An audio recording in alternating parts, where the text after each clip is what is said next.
Assalamualaikum anak-anakku semua.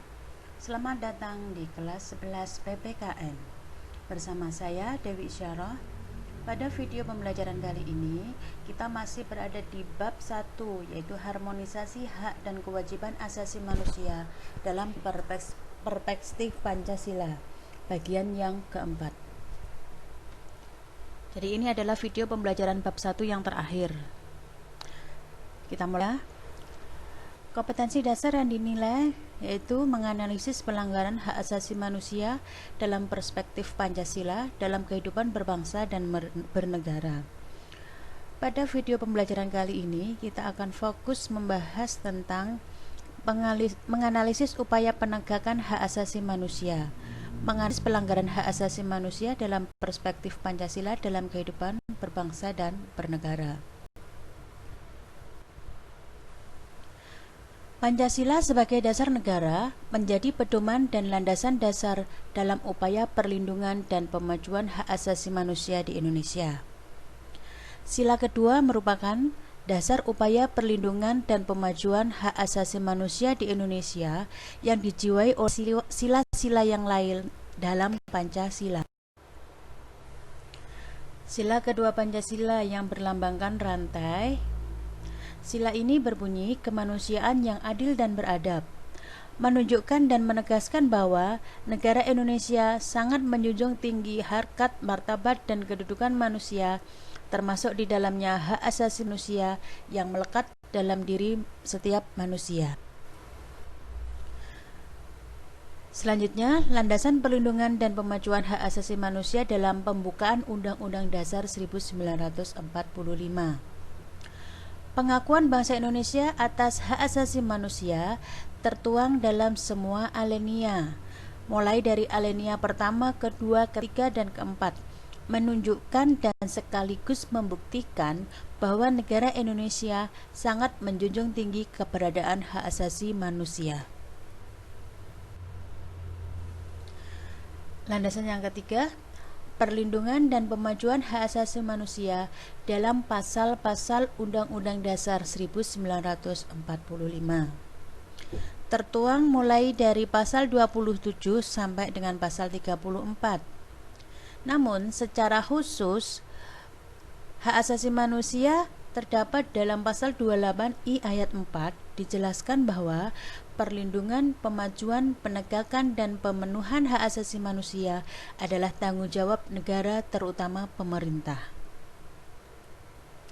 Dalam ayat 5 ditegaskan bahwa untuk menegakkan dan melindungi hak asasi manusia dijamin, diatur, dan dituangkan dalam peraturan perundang-undangan. Selanjutnya, landasan perlindungan dan pemajuan hak asasi manusia dalam TAP MPR. Ketetapan MPR nomor 17 MPR 1998 tentang hak asasi manusia disahkan dalam rapat paripurna sidang istimewa MPR pada tanggal 13 November 1998. Ketetapan MPR tersebut menugaskan kepada lembaga-lembaga tinggi negara serta seluruh aparatur negara untuk menghormati, menegakkan, dan menyebarluaskan pemahaman mengenai hak asasi manusia kepada seluruh masyarakat. Selanjutnya, landasan perlindungan dan pemajuan hak asasi manusia dalam undang-undang. Nah, ini banyak sekali undang-undang yang mengatur tentang perlindungan hak asasi manusia. Yang pertama, Undang-Undang Nomor 9 Tahun 98 tentang kemerdekaan mengemukakan pendapat di depan umum. Undang-Undang Nomor 20 Tahun 1999 tentang ratifikasi ILO Nomor 138 tentang usia minimum untuk bekerja. Undang-Undang Nomor 39 Tahun 1999 tentang hak asasi manusia. Undang-Undang Nomor 23 Tahun 2004 tentang penghapusan kekerasan dalam rumah tangga, Undang-Undang KDRT. Jadi, biasa kita kenal dengan Undang-Undang KDRT pada Undang-Undang Nomor 23 Tahun 2004 ini. Undang-Undang Nomor 11 Tahun 2005 tentang ratifikasi ICE-SCR. Undang-Undang Nomor 13 Tahun 2006 tentang perlindungan saksi korban. Jadi saksi itu kan sering sekali terjadi ancaman, maka untuk menjadi saksi itu dilindungi. Undang-Undang Nomor 26 Tahun 2006 tentang Pengadilan HAM. Undang-Undang Nomor 40 Tahun 2008 tentang Penghapusan Diskriminasi Ras dan Etnis. Keputusan Presiden Nomor 129 Tahun 98 tentang Rencana Aksi Nasional Hak-Hak Asasi Manusia Indonesia. Nah, lembaga-lembaga yang berkaitan dengan penegakan HAM, yaitu Komnas HAM. Komnas HAM dibentuk berdasarkan Keputusan Presiden Nomor 50 Tahun 93 dan berdiri pada tanggal 15 Oktober tahun 1993. Komnas HAM merupakan organisasi independen, tak berpihak, visioner, memiliki misi membantu menyelesaikan kasus-kasus pelanggaran HAM, serta melakukan kegiatan pendidikan dan penyuluhan HAM di Indonesia. Tujuan Komnas HAM. Yang pertama, mengembangkan kondisi yang kondusif bagi pelaksanaan hak asasi manusia sesuai dengan Pancasila, Undang-Undang Dasar 1945, Piagam PBB, dan Deklarasi Universal Hak Asasi Manusia. Tujuan yang kedua, meningkatkan perlindungan dan menegakkan hak asasi manusia untuk mengembangkan pribadi manusia Indonesia seutuhnya serta kemampuannya berpartisipasi dalam berbagai kehidupan. Fungsi Komnas HAM. Ada 4 fungsi Komnas HAM. Fungsi yang pertama yaitu fungsi kajian dan penelitian. Jadi dalam fungsi ini, Komnas HAM melakukan kajian dan penelitian berbagai instrumen internasional dengan tujuan memberikan saran-saran mengenai kemungkinan akses dan ratifikasi. Kemudian melakukan kajian dan penelitian berbagai peraturan perundang-undangan untuk memberikan rekomendasi mengenai pembentukan, perubahan, dan pencabutan peraturan perundang-undangan yang berkaitan dengan hak asasi manusia. Fungsi yang kedua yaitu fungsi penyuluhan. Dalam fungsi penyuluhan ini, Komnas HAM melakukan yang pertama, memperluas wawasan mengenai hak asasi manusia kepada masyarakat Indonesia.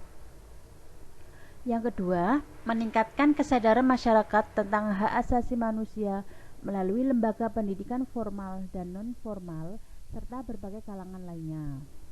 Yang ketiga, kerjasama dengan organisasi, lembaga, atau pihak lain, baik pihak nasional, regional, maupun internasional dalam hak asasi manusia.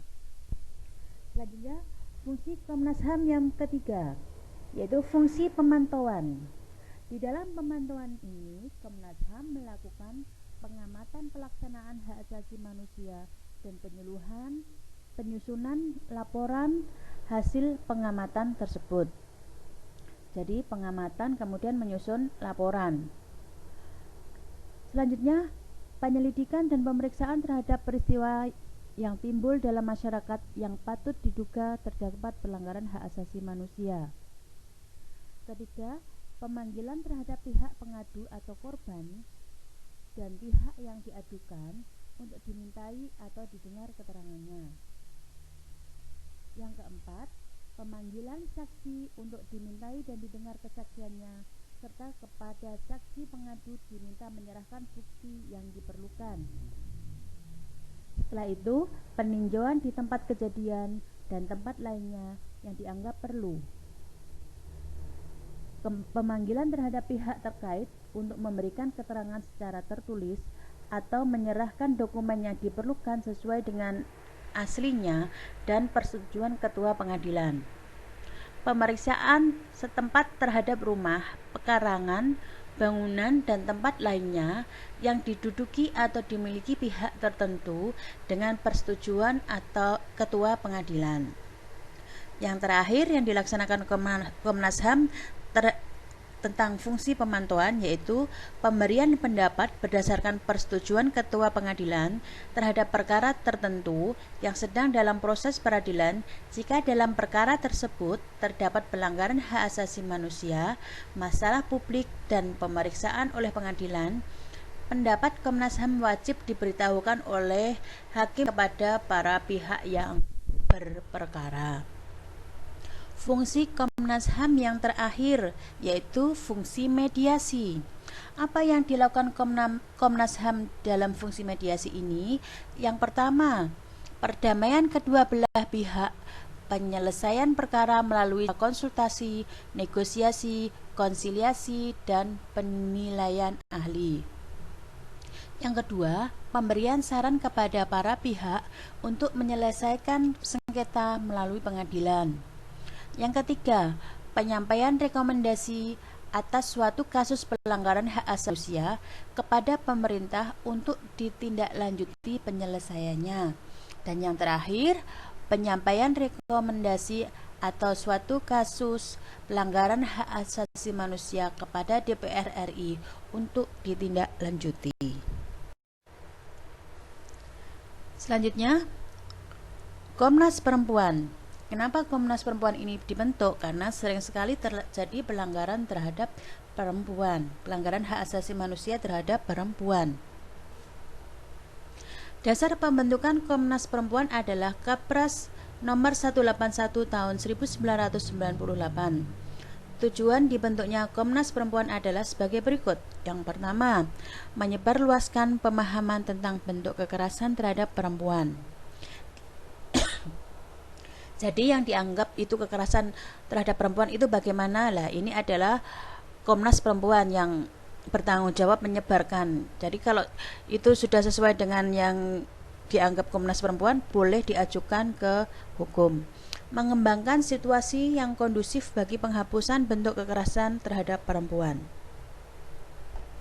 Meningkatkan upaya pencegahan dan penanggulangan segala bentuk kekerasan terhadap perempuan dan hak asasi perempuan, ya. Jadi Komnas Perempuan ini dibentuk terutama ini yang ketiga untuk mencegah dan penanggulangan segala bentuk kekerasan terhadap perempuan dan hak asasi perempuan. Selanjutnya adalah Komnas Perlindungan Anak Indonesia atau yang biasa kita kenal dengan KPAI. Dalam rangka meningkatkan efektivitas penyelenggaraan perlindungan anak, dibentuk Komisi Perlindungan Anak Indonesia yang bersifat independen. Hal ini sesuai dengan Undang-Undang Nomor 35 Tahun 2014 tentang Perlindungan Anak. Tugas KPAI adalah sebagai berikut. Yang pertama, melakukan sosialisasi seluruh ketentuan peraturan perundang-undangan yang berkaitan dengan perlindungan anak, mengumpulkan data dan informasi, menerima pengaduan masyarakat, melakukan penelaahan, pemantauan, evaluasi, serta pengawasan terhadap penyelenggaraan perlindungan anak. Memberikan laporan, saran, masukan, dan pertimbangan kepada Presiden dalam rangka perlindungan anak. Jadi kalau ada seusia kalian kan masih anak-anak, atau kalian melihat teman kalian, maka harus segera melapor. Kalau di kabupaten, tingkat kabupaten melapornya bisa ke P3A tentang perlindungan anak dan perempuan itu.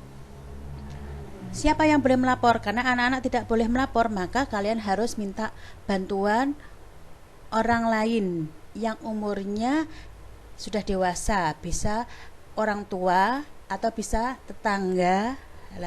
Karena anak-anak tidak boleh melapor, maka yang melapor harus orang dewasa. Maka kalau terjadi anak-anak terjadi pelanggaran terhadap anak-anak atau terjadi kekerasan terhadap anak-anak, maka harus minta tolong kepada orang dewasa untuk melaporkan hal tersebut, dan jangan dipendam sendiri supaya orang yang melakukan kekerasan bisa segera diberi tindakan hukum.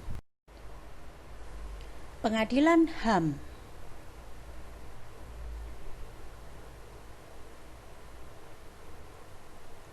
Keberadaan Pengadilan HAM merupakan amanat Undang-Undang Nomor 39 Tahun 1999 yang mengadili tindak pelanggaran HAM berat. Dibentuk Pengadilan HAM di lingkungan peradilan umum. Pasal 104 Undang-Undang Nomor 39 Tahun 1999. Jadi keberadaan Pengadilan HAM ini berada di lingkungan peradilan umum. Kemudian tugasnya apa? Mengadili dan memutus perkara pelanggaran HAM berat. Yang kedua, memeriksa dan memutus perkara pelanggaran HAM berat yang dilakukan di batas teritorial wilayah negara Republik Indonesia oleh warga negara Indonesia.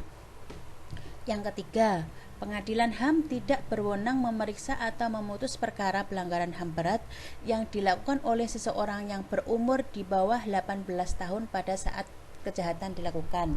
Jadi ini pelakunya adalah anak-anak. Jadi pengadilan HAM tidak diberi wewenang untuk memutuskan perkara pada pelanggar yang berusia di bawah 18 atau anak-anak. Peraturan selengkapnya diatur dalam Undang-Undang Nomor 26 Tahun 2000 tentang Pengadilan HAM. Lembaga Bantuan Hukum. Lembaga Bantuan Hukum (LBH) didirikan oleh Persatuan Advokat Indonesia (Peradin) pada tahun 1971, kemudian pada tahun 1980 menjadi Yayasan Lembaga Bantuan Hukum Indonesia. Lembaga ini bertujuan membela kepentingan masyarakat tanpa memandang latar belakang suku, keyakinan politik, ideologi, agama, keyakinan, warna kulit, keturunan, dan kelompok orang yang dibela. Selanjutnya, Lembaga Swadaya Masyarakat atau LSM. Lembaga swadaya masyarakat dibentuk oleh orang-orang yang berperan dalam perlindungan hak asasi manusia. Lembaga ini bergerak dalam berbagai bidang, seperti sosial, pendidikan, dan kesehatan. Dengan adanya lembaga-lembaga serta undang-undang yang mengatur tentang hak asasi manusia, diharapkan pelaksanaannya dapat terjamin sehingga warga negara dapat terlindungi dan mendapatkan apa yang menjadi hak mereka. Bagaimana supaya tidak ada terjadi lagi pelanggaran hak asasi manusia? Maka setiap orang harus membangun harmonisasi hak dan kewajiban asasi manusia. Pelaksanaan dan kewajiban asasi harus selalu diharmonisasikan atau diseimbangkan dalam kehidupan sehari-hari. Adapun salah satu caranya adalah dengan menghindarkan diri dari sikap egois atau mementingkan diri sendiri. Sikap egois seseorang untuk selalu menuntut haknya tanpa mengindahkan kewajibannya, ini akan terjadi pelanggaran terhadap hak asasi manusia orang lain. Nah, setelah apa yang Bu Dewi sampaikan ini, coba kalian amati, ya, tugas mandiri kalian amati dari media massa, bisa internet, bisa koran, tentang kasus-kasus pelanggaran hak asasi manusia yang ada di Indonesia. Apakah semua kasus HAM yang ada di Indonesia dapat tertangani dengan tuntas? Berikan analisis Anda. Yang kedua, identifikasikan faktor-faktor penghambat upaya penegakan hak asasi manusia di Indonesia. Yang ketiga, identifikasikan cara penegakan HAM melalui pencegahan atau preventif.